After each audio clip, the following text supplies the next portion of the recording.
Hello, welcome to the stream where I try to align Python's grammar documentation with the actual grammar.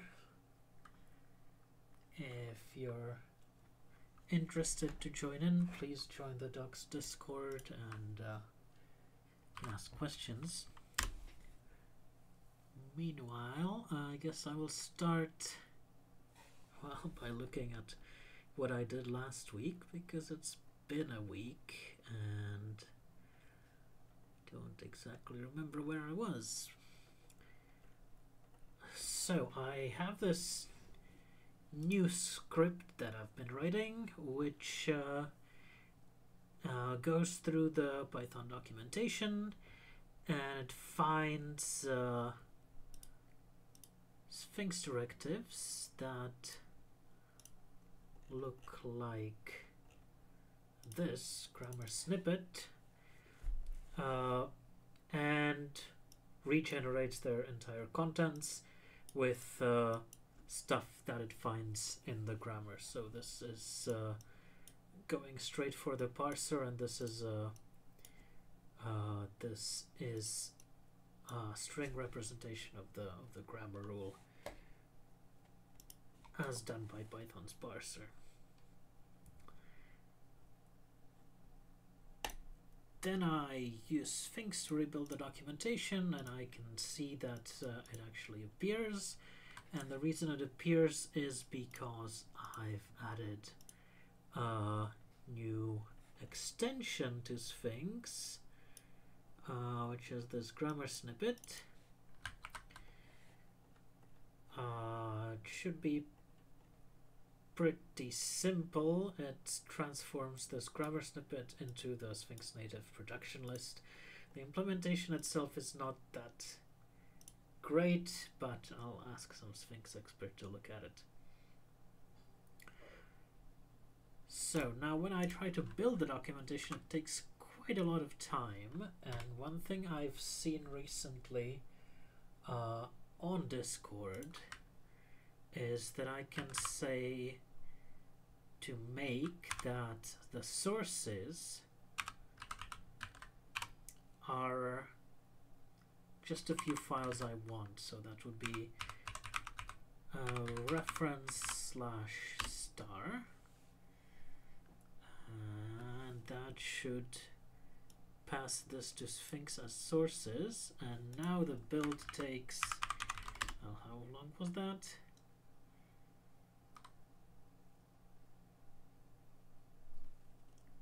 Now the build takes 7 and something seconds.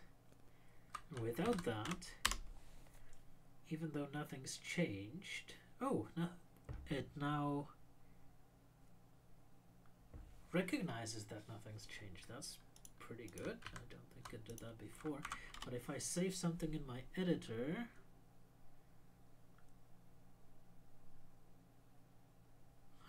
it's also pretty fast. I don't know what happened. Before this was quite slow. That's interesting. But great, okay. So I learned a new thing, and meanwhile I don't really need it anymore. Well, pretty good, I guess. What I've been also using is this enter command, which runs something every time I save a file in my editor, which is pretty useful. So I have it set to run my new tool on the Python grammar and the docs reference, and then to do a git diff to see what's changed. So this is what it does. It gives me a list of all the rules it's going through. I think I probably have too many prints in here. So I have a print in the recursive function generate all descendants, which goes through grammar nodes one at a time.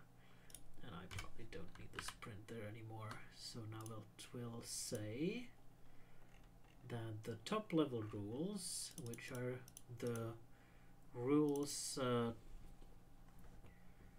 referenced by the documentation, those are the ones that should be documented. They're file, interactive, and eval. And this is which file contains that. And then we go through all the files, and in this case the file is unchanged, so that's the top level components RST in here.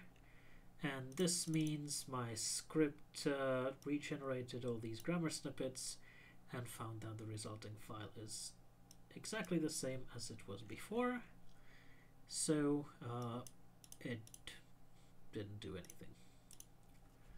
It's perfect. So what I will want to do now is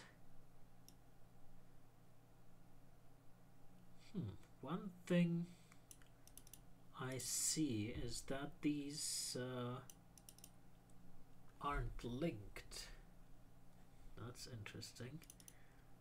I think in the original documentation, if I go to docspython.org to the language reference top level components, then statement here is a link somewhere else, but here it's not. I wonder if there's something wrong with my parser.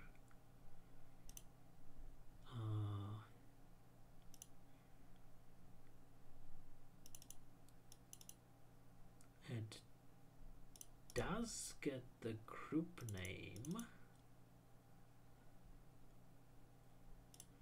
The group name should be Python grammar.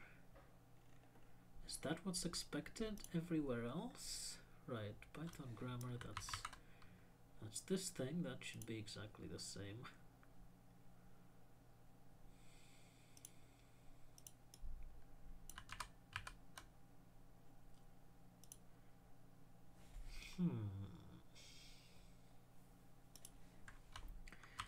Hello, if you're joining on Discord and want to ask questions, go ahead.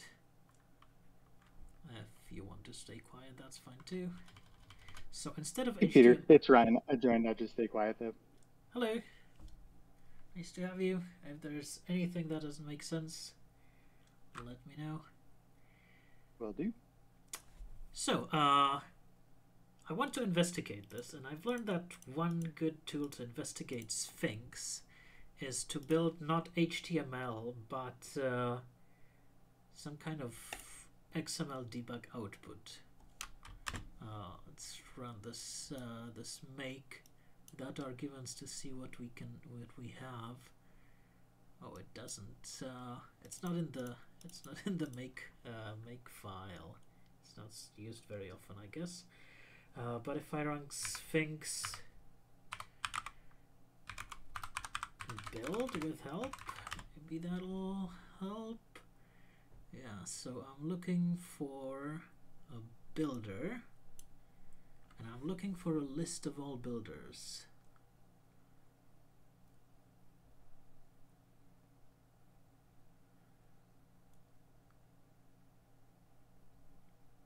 Is this where?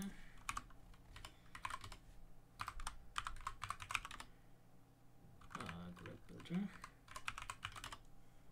No.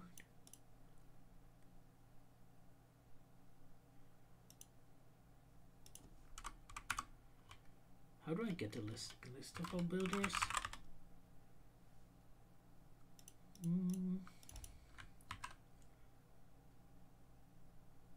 This just has help.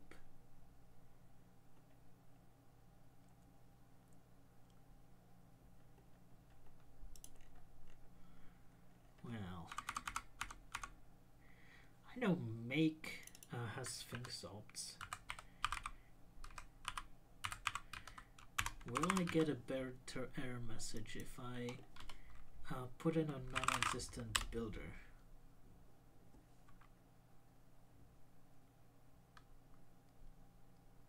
Nope.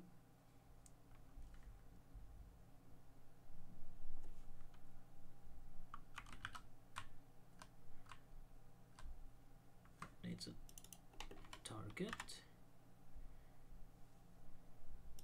Not registered. Okay. No hint as to what the available builders are. Maybe let's look at Sphinx.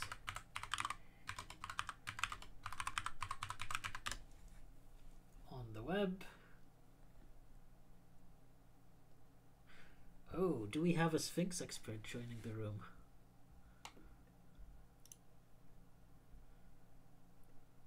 Ah, here's the list I want. Sudo XML. Right. That's been useful for debugging. So can I pass sudo XML to Sphinx opts? So it does B HTML and B sudo XML. Maybe it'll write both.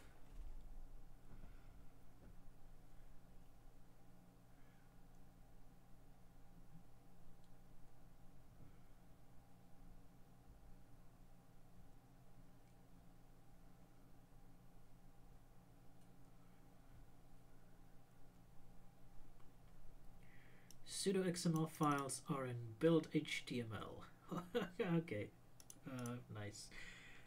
Well, that's just because I'm using make, and I'm using make HTML, and it's setting the output directory.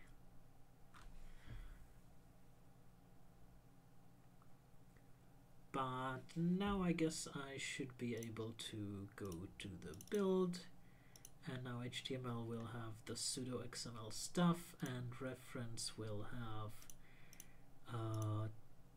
top level components, and I want to find my production list here. So production list as production IDs, grammar token, Python grammar file, XML space preserve. Okay, and if I look at say expressions, the production will have this literal classes xref. The productions have literals in them, and I'm not getting them from my extension for some reason. Normally that's automatic.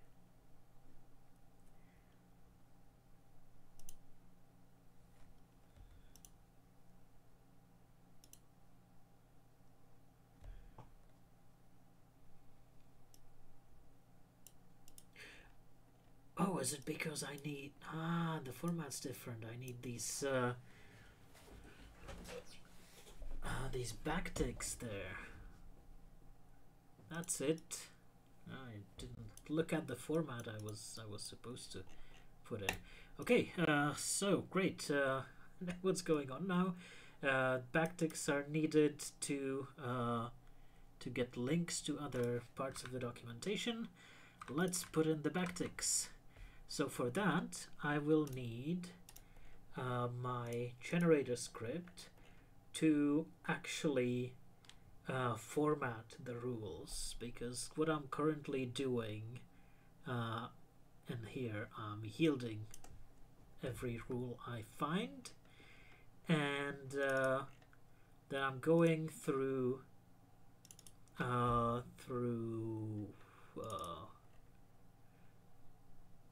well, I'm yielding it as a line.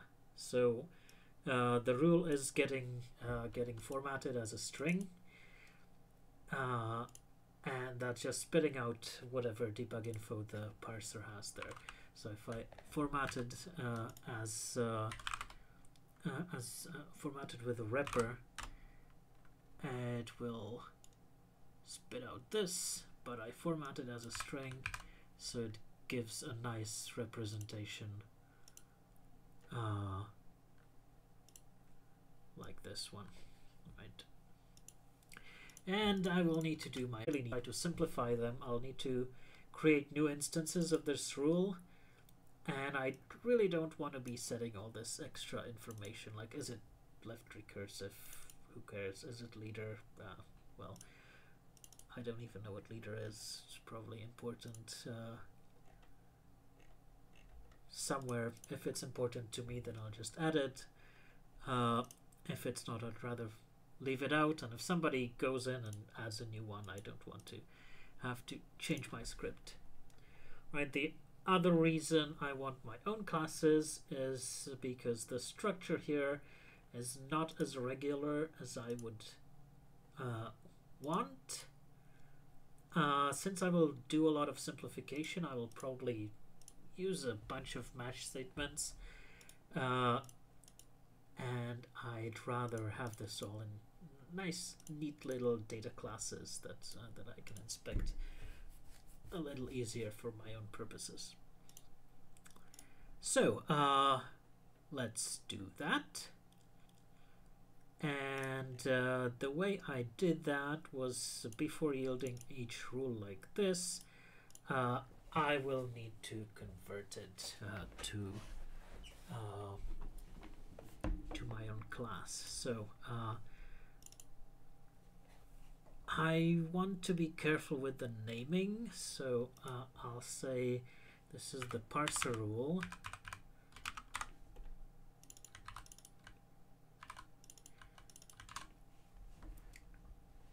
And these are the parser rules, because I will need to distinguish between my own classes and whatever I'm getting from the parser. And that'll, if I don't do this now, it'll bite me. So rule, this is also parser rules. Parser rules. Oh, the name of this parser is pgen. That's probably even better. I don't know how to pronounce that.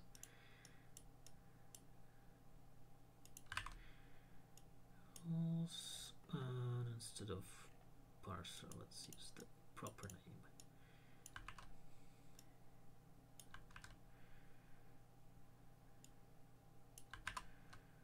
Where else?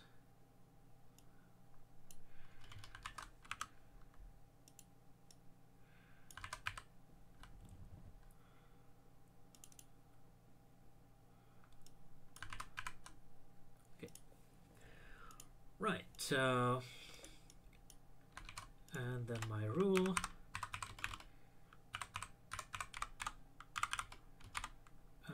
Is pgen2, how will I call my stuff, let's say, to node, and I have a new function to define.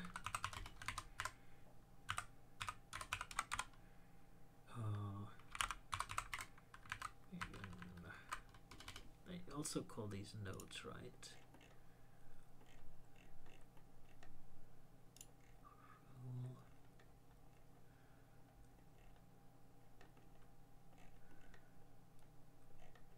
Nodes or items.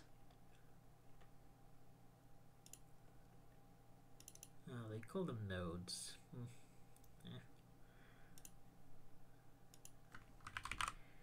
This will be a bit confusing. So I will need to match this and return my return my own class for it, or do something else. Whenever I write a match statement, I first write the catch-all empty case, because I want to do something for in every case. So if this doesn't match, I will raise value error or maybe a type error. Say this, I don't know what this pgen node is. So this is value error file statements, and I have no idea what this is. So let's describe it a bit more. Maybe just the wrapper is fine. Yeah, the wrapper will be fine. I don't need an f string then. There we go. Alright, so this is a rule, and it's a grammar rule. So pgen.grammar.rule.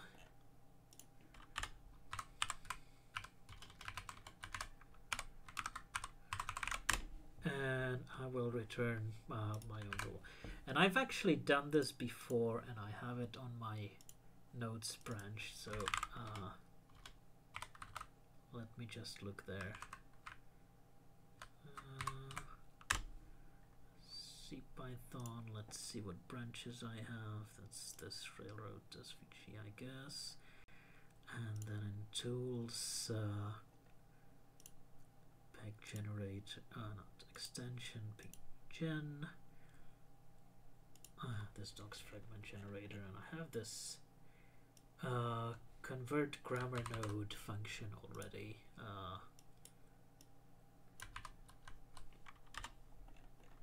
So this is one of the cases where I'm just reusing the past work that I've mostly thrown out because it was a dead end mostly.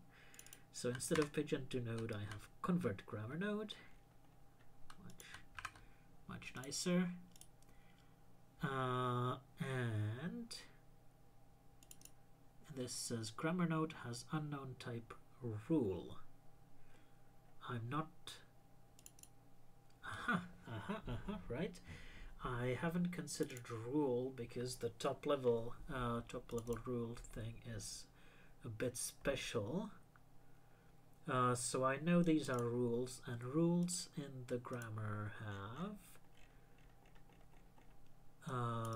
have a name and an RHS. Those are the most important things. And when I'm doing any kind of simplification, I'm only interested in the right hand side. So the rule will be a bit special for me because that's the only thing where I care about the name. So I don't want to include rules in my class hierarchy. And I want to work directly with this right hand side. Anyway, the rule only contains one grammar node anyway, so I'll just do that.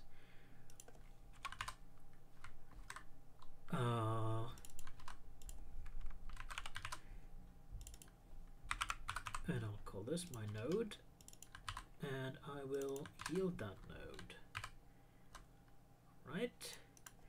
And I will want to yield it with its name, so this will be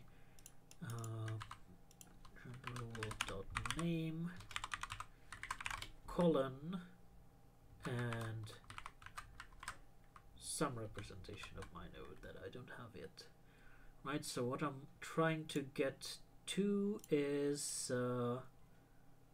something like this, like name colon and then representation of the rule. And I might need a format function or format method here later. Right, so I also need a big set of classes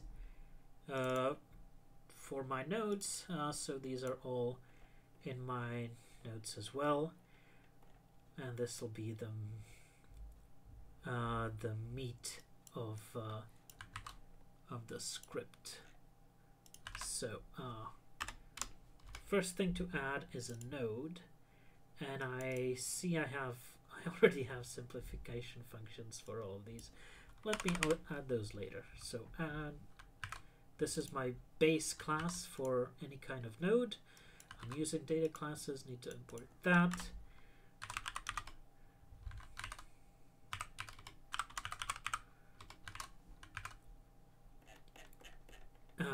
And just refresh my memory. From node, I have derived a container, which is a collection of 0 or more children or child items. Let's use the terminology that's actually in the API. That's always a good choice. And I have two kinds of and the container, I can iterate a container directly, right? So if I have something like statement list new line, I can iterate this this sequence, or if I have two choices, I can iterate the choices. And those are actually the two kinds of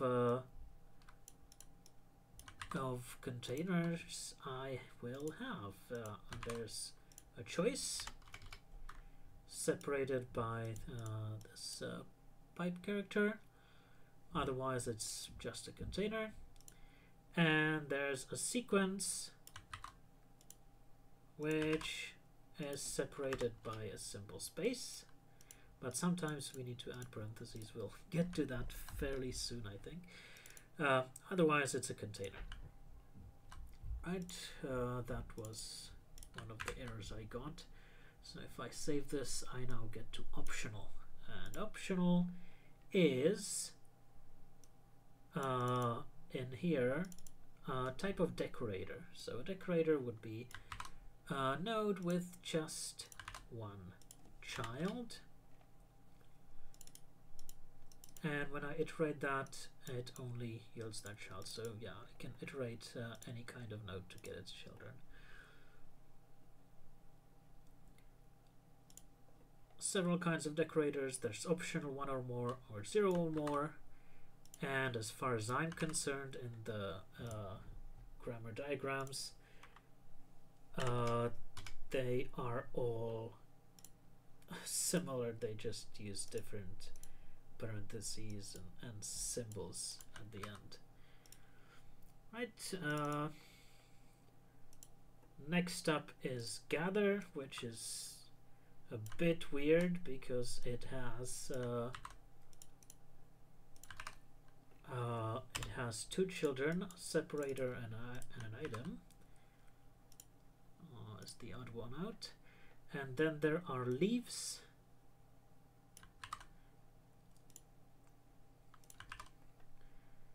And leaves just have a value.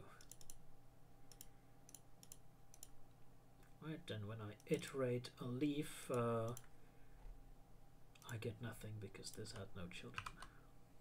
Right? Okay, so now everything works. Just the string representation of these is not very useful, and for that I added a format method, so let's call that.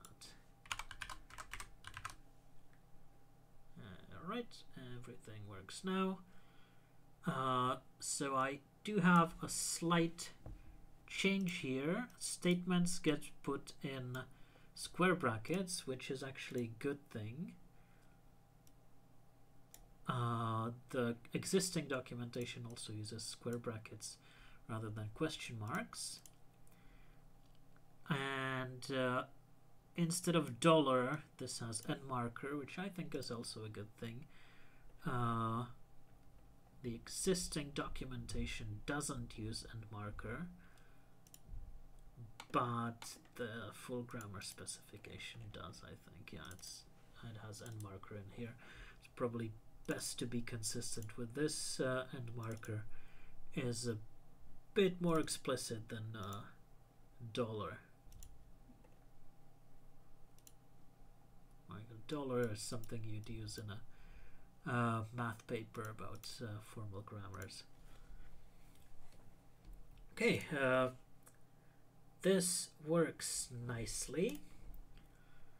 One more thing I want to do is change generate all descendants to use my new nodes. So instead of the pgen rules, I use node here, and generate all descendants should be very simple now, because I yield this node and then I iterate it directly, and my classes are all set up to give me all children on iterations. And I see it doesn't really work. Oh, it doesn't really work because I'm using this is instant for Pidgin grammar name leaf. Instead, I want to use this reference here.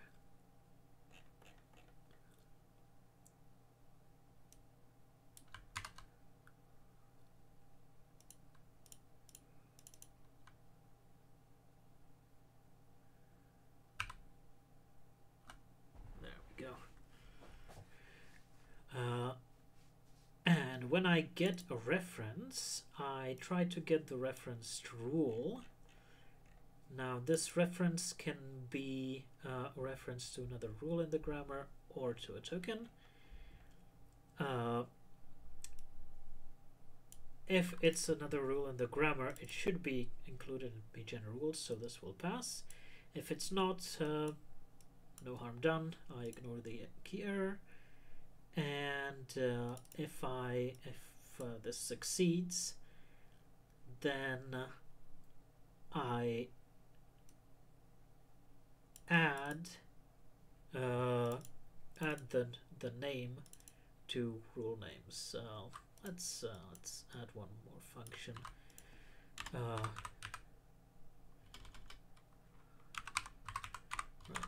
Map one variable.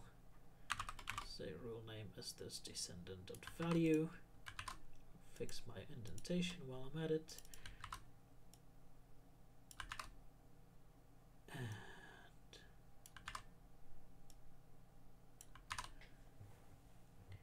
And maybe instead of this try except, I should use in as well. So if rule name is in gen rules and it's not in the top level rule names, then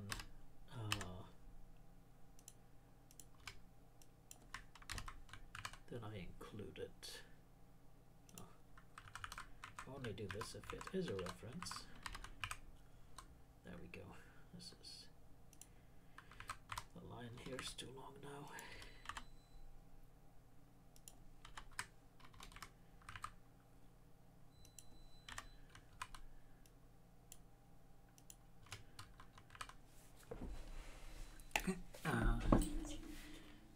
Right, so when I'm generating documentation for file, it picks up statements as well, but it doesn't pick up statement because that's a top level rule name. It's documented somewhere else in the documentation. So now we have an improvement. We have some extra parentheses, which are not that nice, but we also have these dollars replaced by end markers. That's nice. And we have instead of the question mark, we have square brackets, which is also good. So let's see what changed. Renamed a bunch of stuff. No, it has nothing in it. There's a bunch of new nodes. This ugly match, which unfortunately I think is important, and a bunch of mostly refactoring. So let's add this to Git.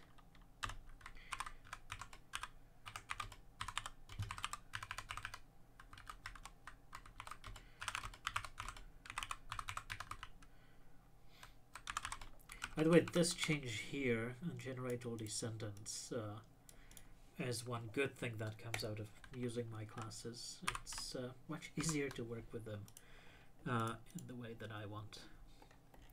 Hopefully that justifies this big ugly conversion function. So what do I do now?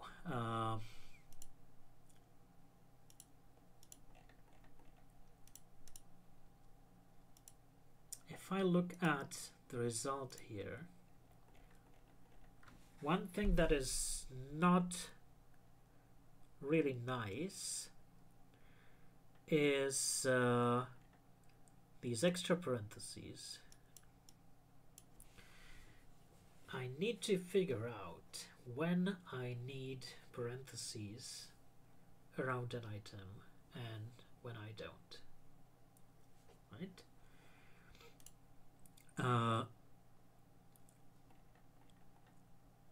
How do I figure that out?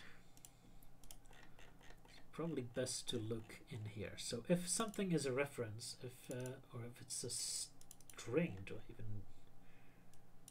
Oh, there's string. Oh, actually, before I do that, I see somebody just joined anyway. So before I try to get rid of extra parentheses, there's one more thing I could do, and that's to add the backticks around all my rule names. So the Python grammar,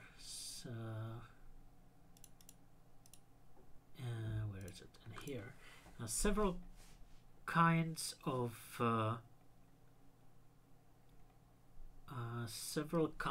terminals. It has strings like this. The strings are either single quoted, which means they're either symbols like this or reserved keywords. I think like raise, global, if, and so on, from. Or there are some double quoted words which are soft keywords. So if I look for match, yeah, that's in double quotes. That means it's not a keyword. It's only a keyword in this case. So those are strings. Those are represented as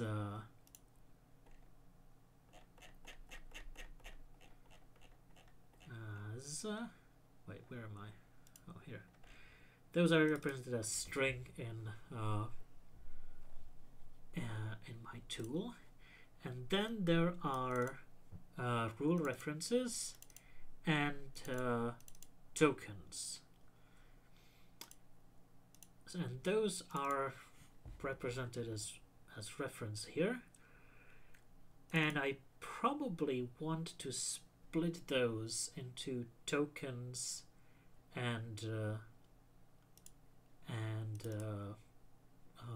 non-terminals. So let's do that. So I want token. Token cannot start with invalid, but a type comment is a token. And then I have non-terminal, which is the other way around. Oh, why am I doing simplify anyway? I'm not doing that in any of the other classes. Let's not do that yet. So instead of reference here, I will have non-terminal. And instead of reference somewhere in here, I will see if the value is in all caps, and which means it's a token.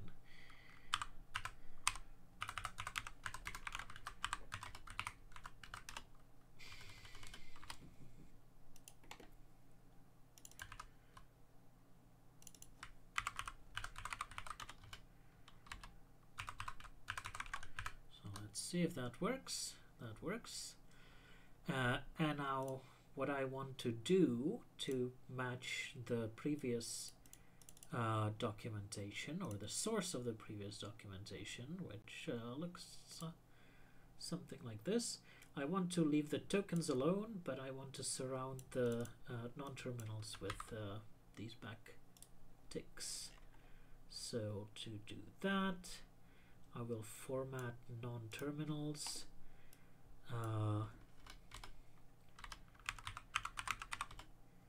as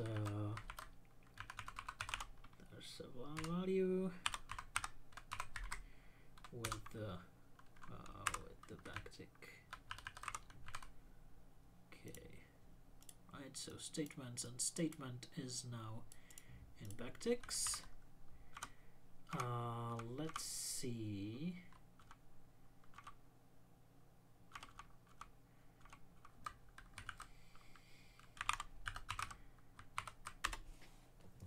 How the build documentation will look.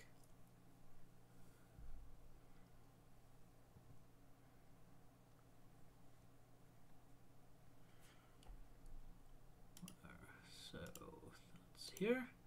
And now everything's a link. I can click on statement and it takes me to some other documentation page, to the definition of statement. Perfect. If I click statements, it takes me to the next line here, which is consistent, not very useful, but it's fine. And now I see also the simple statements isn't actually documented anywhere because, well, I guess the old documentation uses a different name. Let's see, simple statements. Now simple STMT. And this is simple STMTS. So those are probably to be documented somewhere else. So I put them in the future top level rules. If I do only simple STMT here,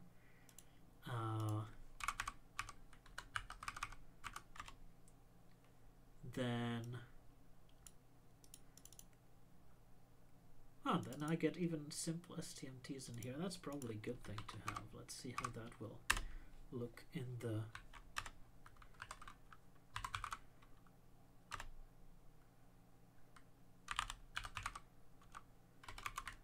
build documentation.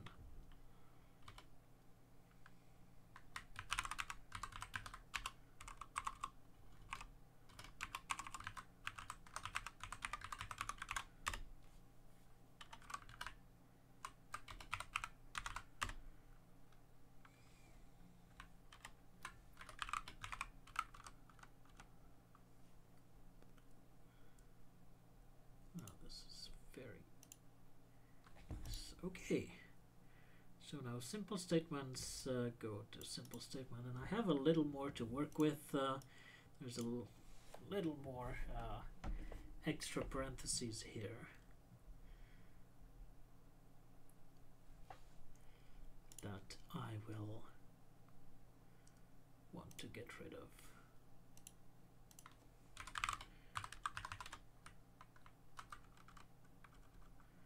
Okay.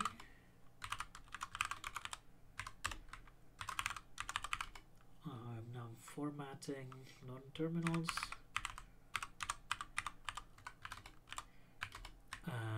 With backticks to get Sphinx links.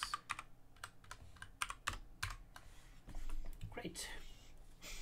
Right, and now it's time to get rid of the extra parentheses, or maybe add extra parentheses when I need them, and I'm not sure how exactly to do that, so let's find out. Let's go from the simplest things to the more complex ones. So I have strings, non-terminals, and tokens, all of them leaves, and those never want extra parentheses around them. So maybe they will want to say something to that effect, but I'll never add parentheses here. Next up is this gather and my decorators, which is saying that something's optional or you want one or more, 0 or more of it. And those might or might not need parentheses around them. So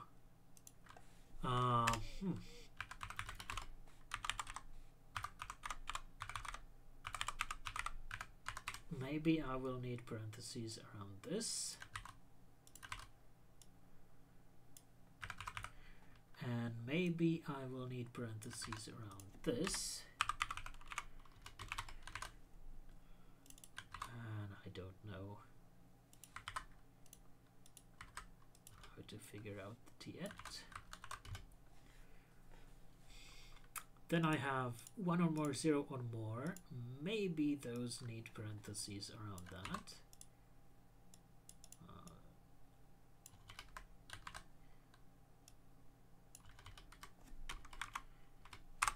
And I just tack on the symbol here.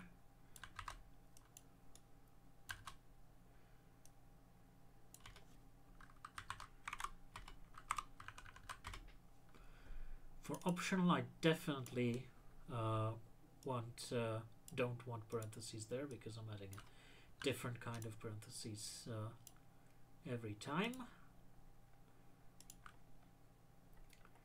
And now then I have sequence and choice. So those might need parentheses around their items.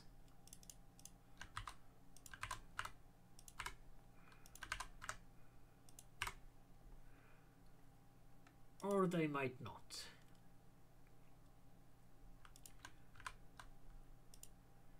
And how do I figure out if something needs parentheses or not?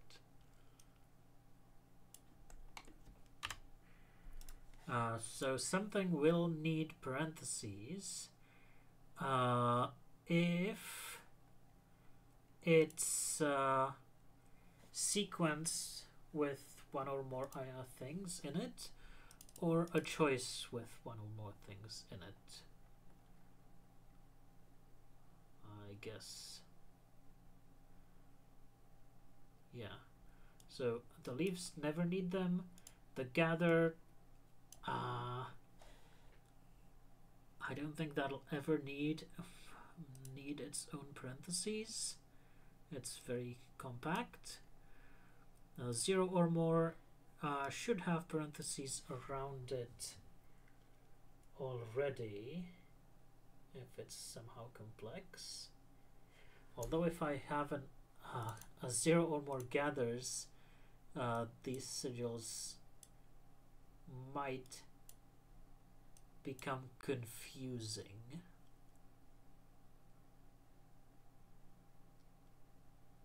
Oh, let's guard against that. I'm using known input, so I can just say or search. So if my self item is a gather,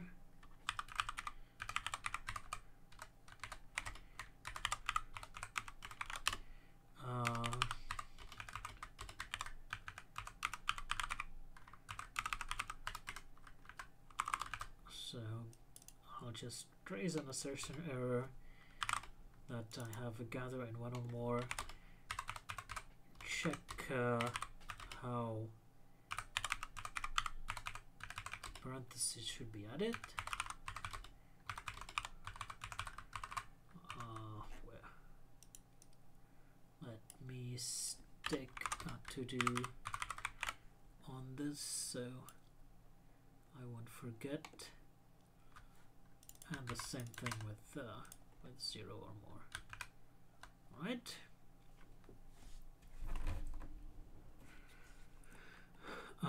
Optional should never have a parentheses around it, and sequence, if it's simple, then it doesn't have extra parentheses. If it's more complex, then it does need them. Okay, that seems okay.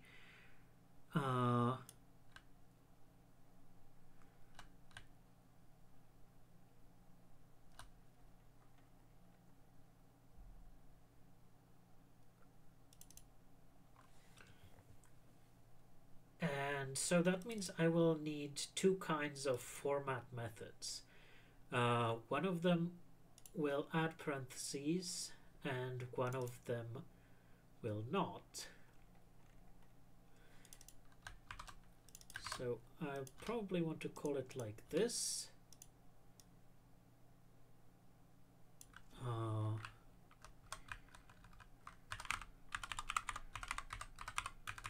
Format closed, let's say, and that will maybe add parentheses and maybe not. So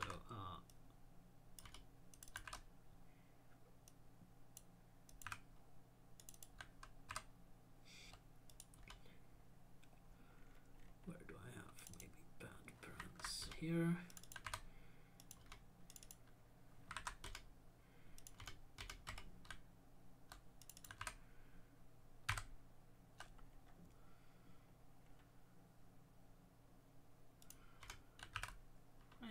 And now format enclosed will always be the same as format.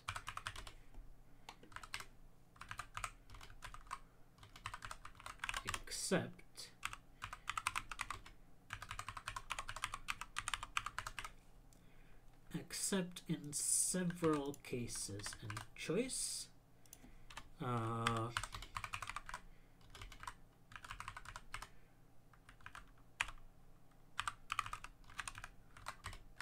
if I have more than one item in choices, then I return self format with parentheses around.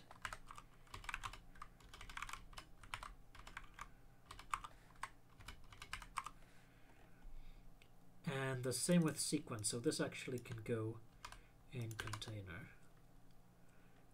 And the decorator will never be enclosed. Neither will gather. So, okay.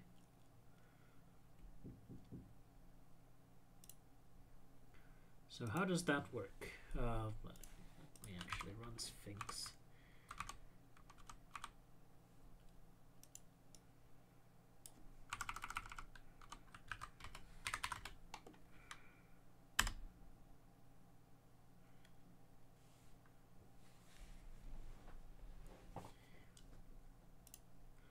How does that look in the docs? Okay. So the statement plus now looks good. It no longer has the parentheses around the statement. But what I see here is I have parentheses around this sequence where it's not really necessary. So maybe a choice shouldn't have parentheses around simple sequences like that. I guess maybe only the sequences should have parentheses added. Let's do that.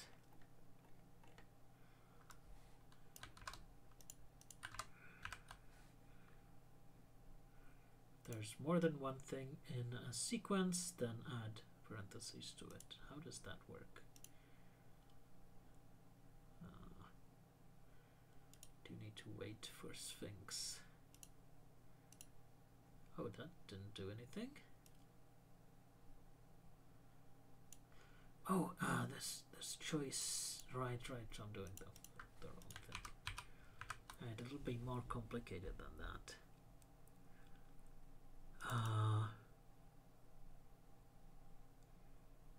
If I have a choice, do I need to enclose whatever's in that choice?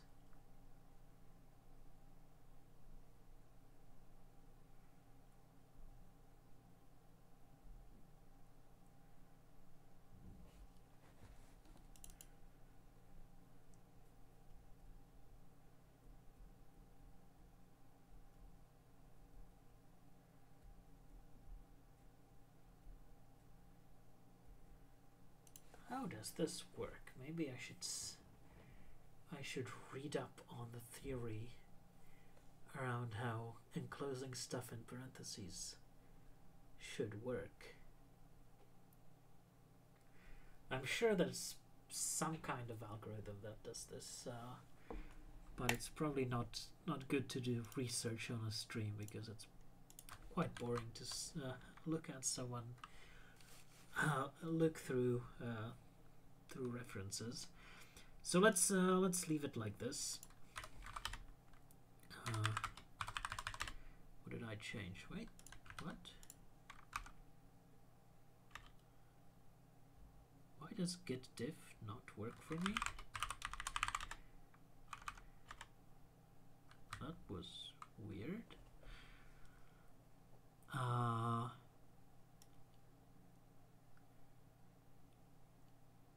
So I guess there are extra parentheses. Now at places like this and at other places we got rid of them. So I'm not sure if this is actually an improvement. But I'll add it to Git anyway.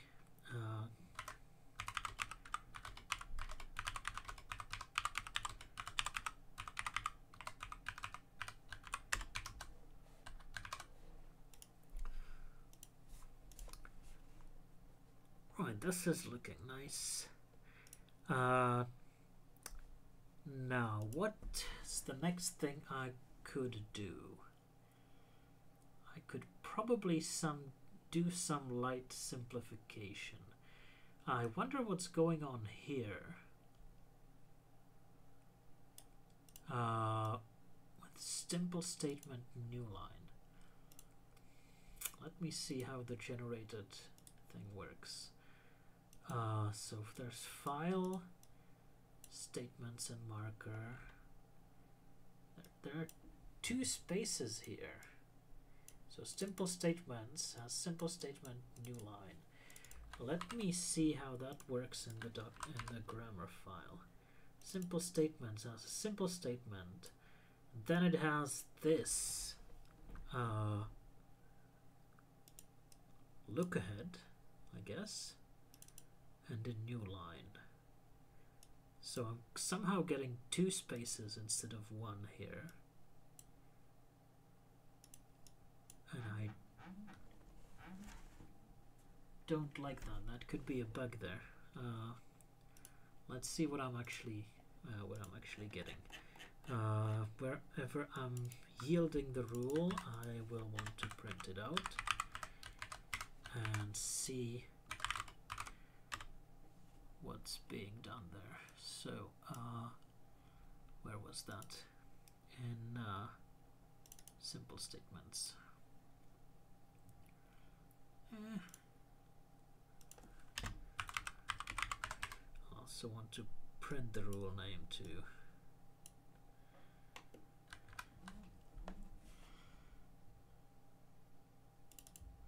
So it's a choice of a sequence with a non-terminal, and then here is an empty sequence.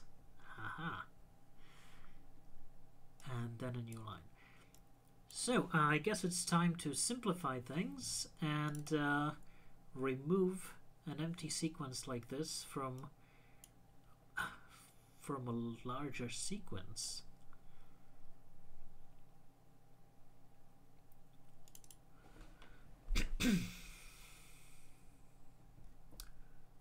Did I do any kind of simplification in my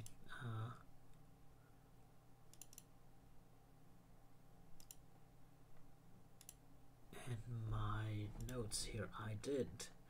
So I did removal of invalid references.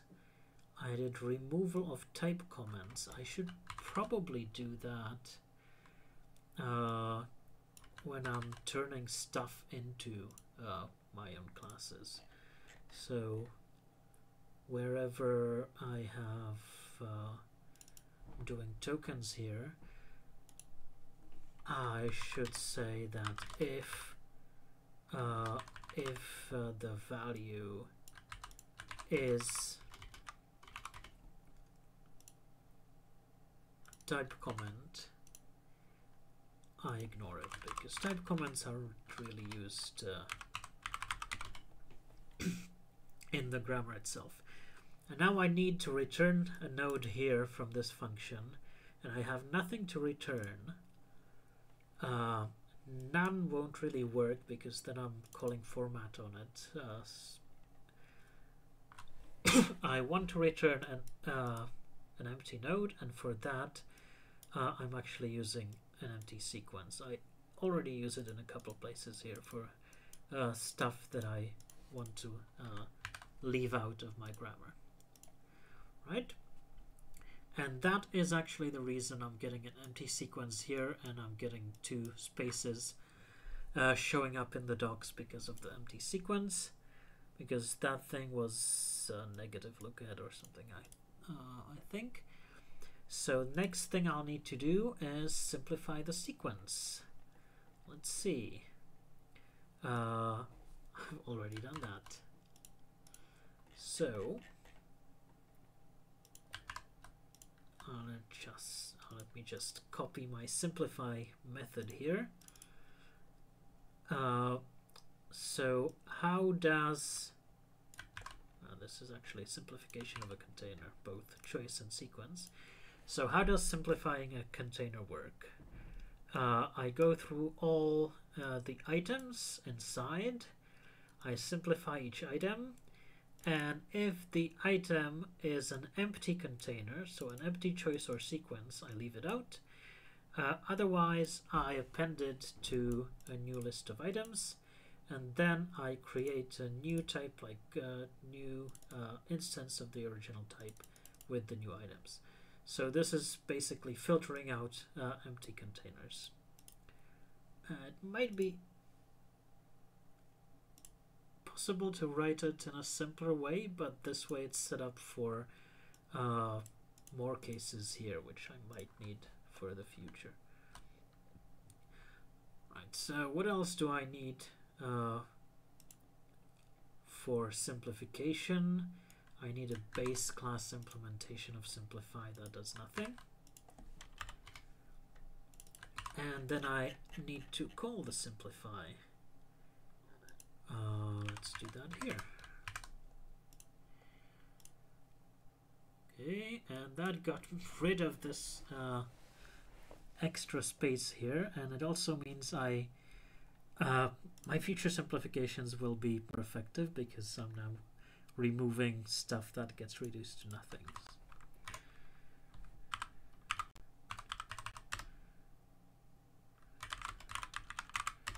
I seem to have some trouble with gitdiff. So git status says stuff is modified. Gitdiff sometimes says it's not. I'm probably modifying things too fast, or for the index to keep up, or something like that. So this commit would be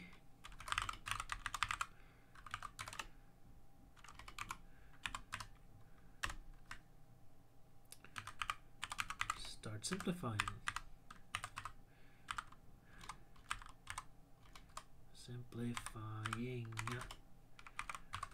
nodes.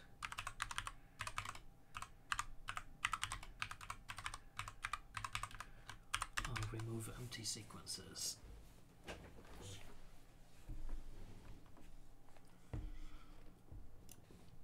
Right, so no more extra space here. What's the next thing I could do? So look, let me look at my notes again. So there are some invalid rules in the documentation. They don't really show up on this page, but I will want to get rid of them eventually. So let me look in the grammar.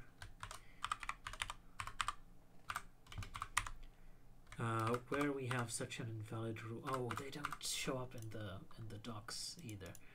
Let's look in the actual Python grammar, which is not censored, and I see that there's an invalid compound statement, invalid assignment, invalid delete statement. That the delete statement looks pretty simple. Invalid import, invalid block.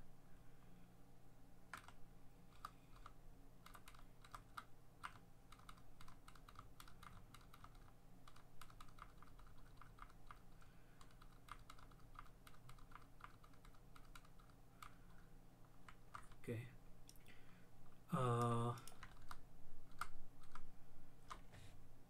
So let's see if I can document this delete statement. That looks quite simple. So that would be in simple statements. There's a del stmt defined here, and I will want to convert this to my new thing. So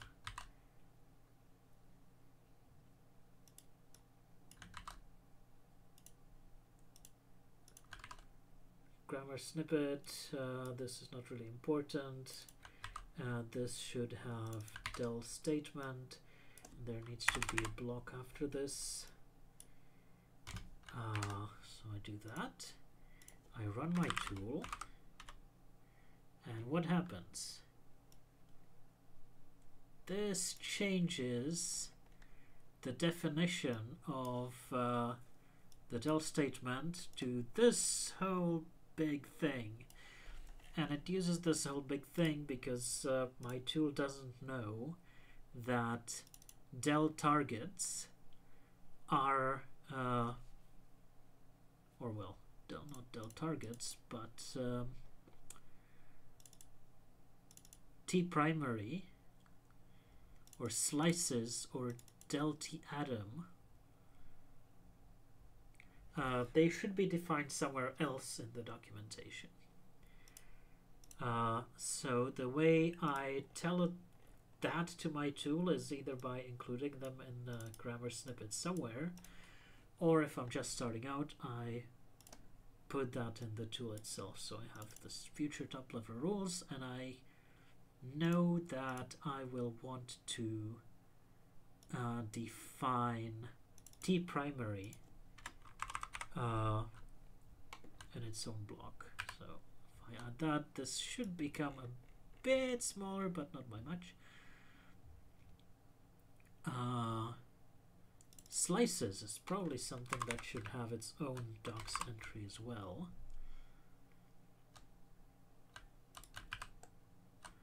Still there's a lot, because the invalid del statement is bringing in star expressions, and star expressions is bringing in all of Python's eval grammar. So I want to get rid of this invalid del statement, and the way I want to do it is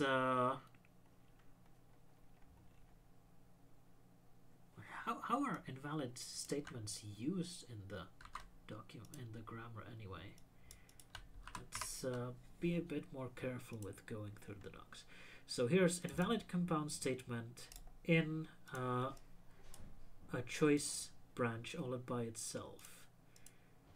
Invalid statement, the same thing. Invalid del statement, the same. Invalid import, and so on.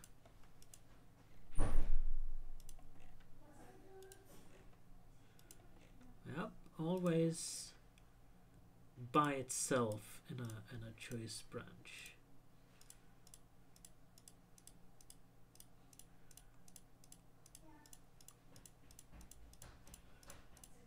I can make use of that, and I can say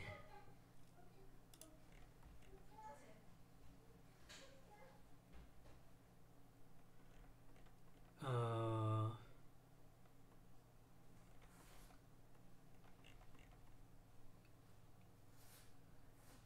what can I do here? So I want to say that if choice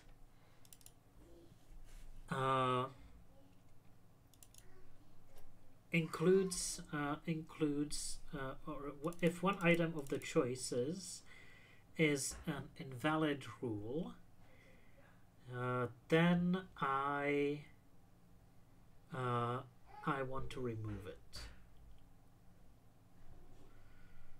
Right? How do I do that? I will want to have a simplified method for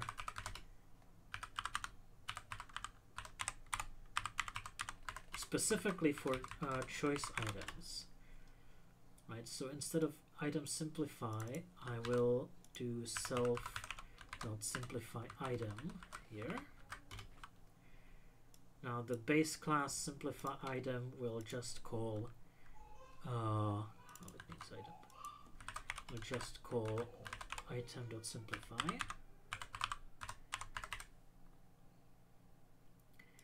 But if I'm a choice, then it won't be so easy. So I will match. Close the door here.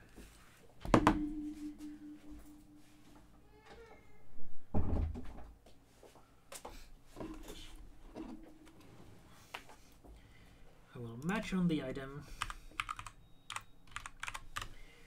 and the children of choice are always sequences. So if I get a sequence that includes exactly one non-terminal,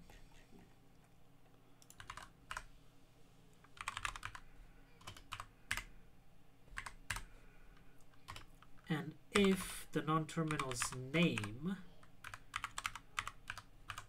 starts with invalid, then I will want to return an empty sequence.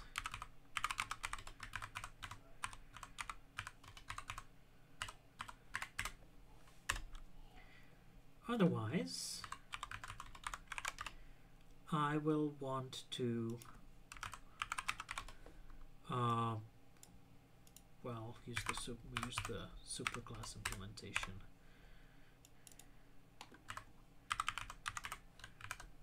How will that work?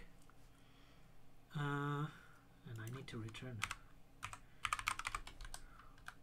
Probably don't need this in a case either, because this returns.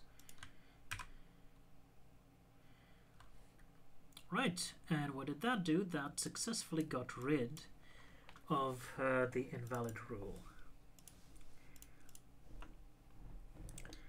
And I don't know if anybody's watching and if this makes any sense.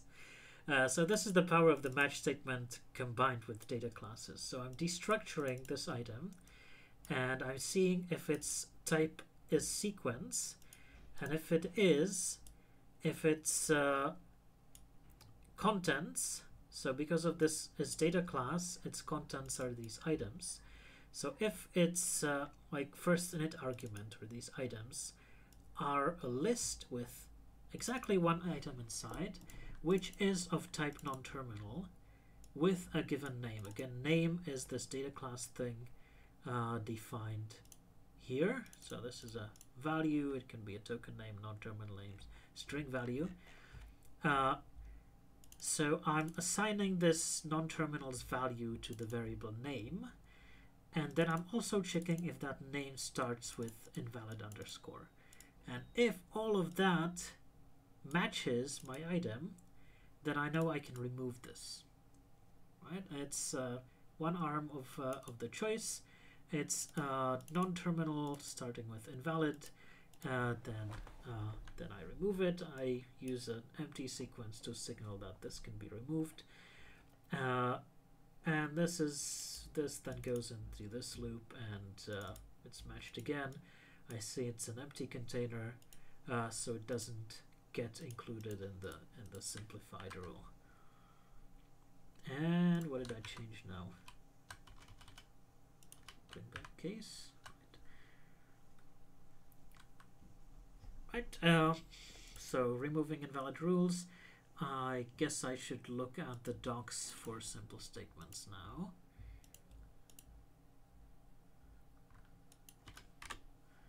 So simple statements HTML. Del statement now has this new stuff. This one needs some more simplification, I think, but for now it's fine.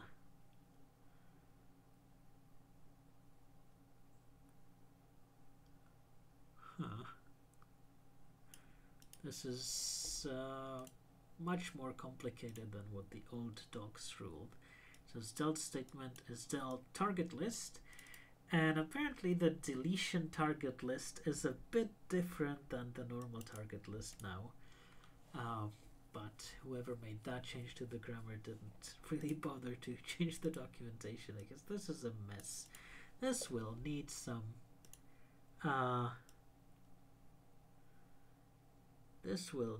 simplification.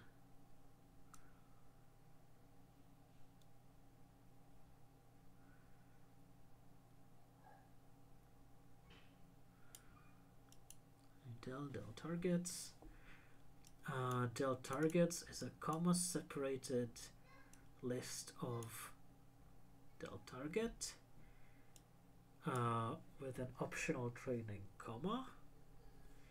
A del target can be primary.name or primary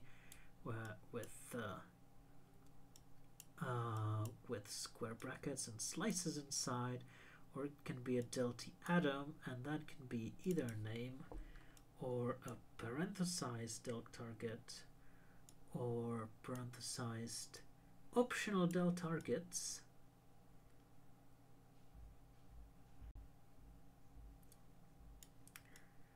or del targets in square brackets.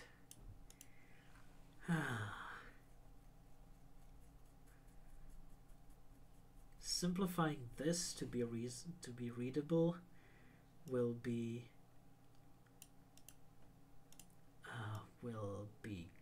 quite the challenge, I guess. But for now, removing invalid rules was successful. What did that take again?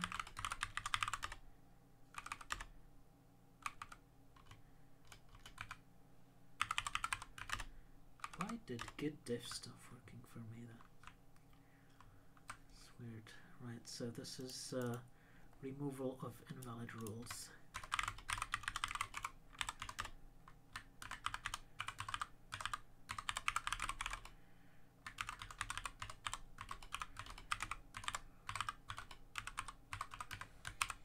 So I already did that in my notes, but decided to go in a different way than invalid rule included exception. What else do I have in my notes? Not much, not much.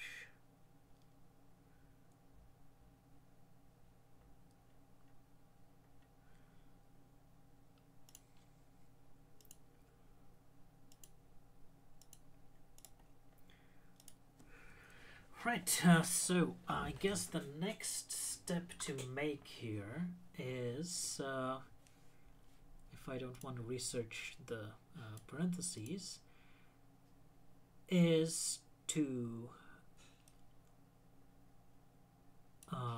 inline the rules. So instead of having statements is statement plus.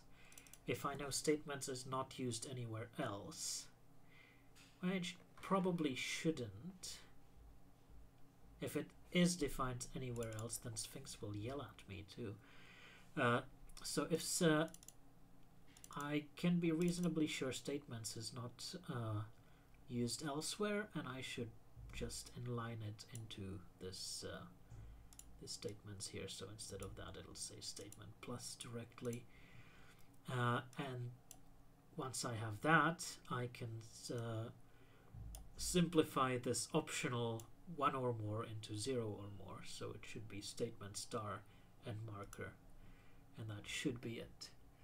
But that is for next week, because currently I'm out of time. So sometimes this session is 2 hours, sometimes it's 1 hour, sometimes like right now it's an hour and 20 minutes. Unfortunately, I can't really tell you in advance or much in advance how long it will be. For today, I'm out of time, so I will put this into